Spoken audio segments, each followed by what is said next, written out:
આજે મળેલી રાજકોટ મનપાની સામાન્ય સભા કે જેમાં હંગામો થયો છે। શાસક અને વિપક્ષના કોર્પોરેટરો આમને સામને આવી ગયા।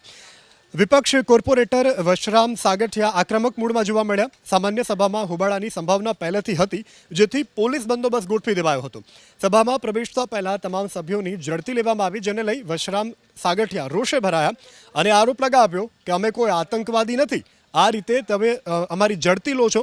વશરામ સાગઠિયાએ આરોપ લગાવ્યો કે મહાનગરપાલિકાએ ડેન્ગ્યુના ખોટા આંકડા જાહેર કર્યા।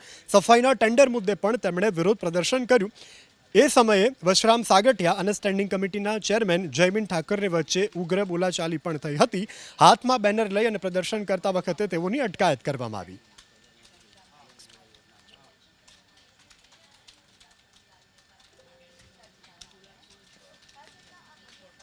આગળ વાત બુલેટિનમાં સુરતમાં હોબાળો થયો છે। મનપા કચેરીમાં પડતર પ્રશ્નો મુદ્દે અધિકારીઓની કેબિનની બહાર થાળી અને વેલણ વગાડી વિરોધ દર્શાવવામાં આવ્યો છે। લાંબા સમયથી સુરત સુધારાઈ સ્ટાફ મંડળ આંદોલન ચલાવી રહ્યું છે। તેઓની માંગ છે કે વહીવટી કેડરના ક્લાર્કને બઢતી 4,200 રૂપિયાના ગ્રેડ પેનો લાભ આપવામાં આવે।